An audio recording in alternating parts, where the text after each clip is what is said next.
اسلام کا ایک حکم جو 3 احکامات پر مشتمل ہے، نمبر 1 کیا ہے؟ نمبر 1 یہ ہے جو کوئی بنجر زمین آباد کرے گا وہ اس کا مالک ہو جائے گا۔ نمبر 2 جو 3 سال تک زمین کاشت نہیں کرے گا اس کی زمین واپس لے لی جائے گی۔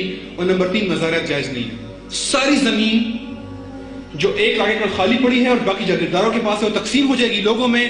لوگوں کا روزگار کا مسئلہ، روٹی کا مسئلہ، آٹے کا مسئلہ، لوگوں کی جو غربت کا مسئلہ ایک جھٹکے سے حل ہو جائے گا۔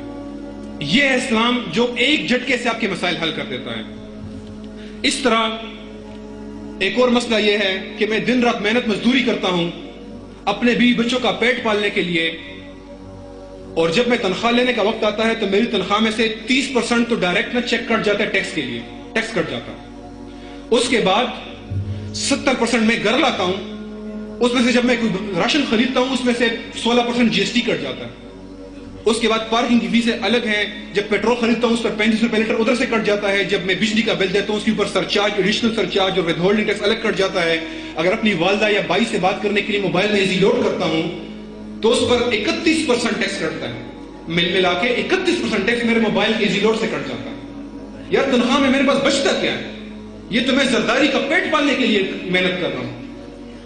زرداری فنڈ میں سارے چیز جمع ہو رہے ہیں، کام ہم کر رہے ہیں، محنت مزدوری ہم کرتے ہیں، تنخواہ ساری کی ساری زرداری فنڈ میں جمع ہو رہی ہے۔ تو ہم کیسے غریب نہیں ہوں گے؟ یہ نظام ہے جو ہمیں غریب کر رہا ہے۔ اسلام کیا کہتا ہے؟ لا يدخل الجنہ صاحب المقص، جو ٹیکس لے کر جنت نہیں جائے گا۔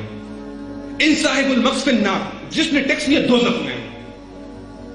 نہ انکم ٹیکس ہے، نہ جنرل سیلز ٹیکس ہے، نہ ود ہولڈنگ ٹیکس ہے، نہ سرچارج ہے، نہ ایڈیشنل سرچارج ہے، نہ پارکنگ فیس ہے، نہ عدالت کی فیس ہے، نہ ٹول ٹیکس ہے۔ یہ کوئی ٹیکس اسلام میں نہیں ہے۔ 2.5% زکات دیں اور باقی مال آپ کا ہے۔ اس کو حلال طریقے سے کمائیں، 2.5% زکات دیں، اپنے بیوی بچوں کو کے ساتھ خوش و خرم رہیں۔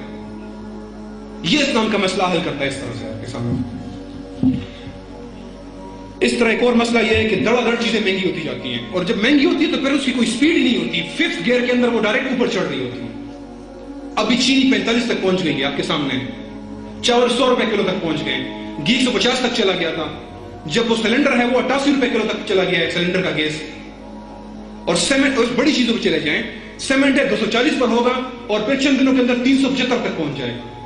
کس نے گاڑی لینی ہے وہ گاڑی دنیا بھر میں 2 لاکھ اور 3 لاکھ اور 4 لاکھ کی، وہ پاکستان میں 15 لاکھ 18 لاکھ اور 20 لاکھ کی ہے۔ کیوں؟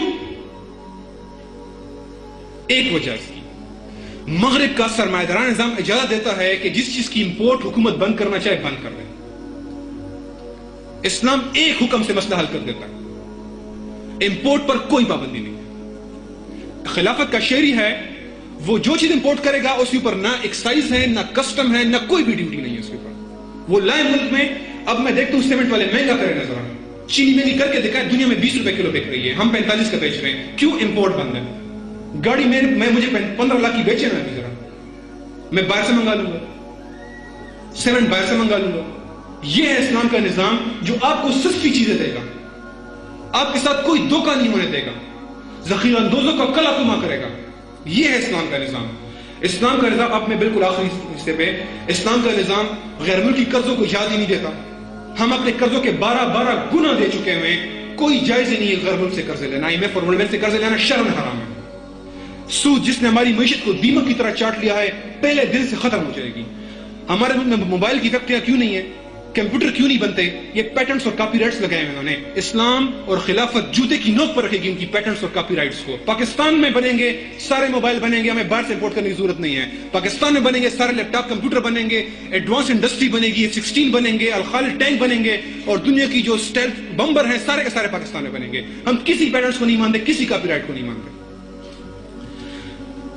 اسلام ان اسٹاک ایکسچینجوں کو پہلے دن بند کروا دے گا۔ یہ جوئے کے اڈے ہیں سارے، جو کئی دفعہ ڈوب چکے ہیں، اور غریب سرمایہ دار جو ہوتا ہے اس کے پیسے سارے ڈوب جاتے ہیں، اور چند بڑے سیٹ جو بیٹھے ہوئے ہیں یہ لوٹ رہے ہیں، اور یہ مغرب میں بھی ڈوب گئے، پاکستان میں بھی ڈوب گئے۔ یہ جوئے کے اڈے بند کر کے یہ پیسہ سارا انڈسٹری میں لگایا جائے۔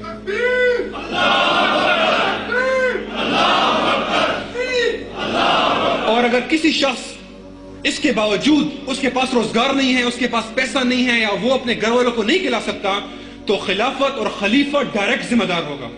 ہم خلیفہ کو گردن سے پکڑیں گے اگر کسی شخص کو خودکشی کی ضرورت پیش آئی۔ کیوں؟ اس کے پاس جواب نہیں ہے اس کا۔ ہر بندے کی بنیادی ضروریات گارنٹی کرے گا وہ خلیفہ براہ راست۔ آخری حد خلیفہ ہے، اس کے بعد کوئی حد نہیں ہے. خلیفہ ذمہ دار ہے ڈائریکٹ کسی بندے کی بھوک افلاس کا اور اس کے مسائل کا، وہ جواب دے گا. اور اس طرح اسلام نے جو وسائل ہمیں عنایت کیے ہیں، خلافت اس سے بڑی بڑی انڈسٹریاں خود لگائیں گی تاکہ ہمارے سارے لوگوں کو روزگار مل سکے. اور انشاءاللہ تعالی خلافت ایک ایسی ریاست ہوگی جس میں دنیا کے خوشحال ترین لوگ بستے ہیں، جہاں ایک بار پھر کوئی بھی زکوٰۃ دینے والا انشاءاللہ تعالی نہیں ہوگا. اور اللہ سبحانہ وتعالی نے فرمایا وَلَوْ أَنَّهُمْ أَقَامُوا التَّوْرَاةَ وَالْإِنْجِيلَ وَمَا أَنزَلَ إِلَيْهِمْ مِنْ رَبِّهِمْ لَأَكُلُوا مِنْ فَوْقِهِمْ وَمِنْ تَحْتِ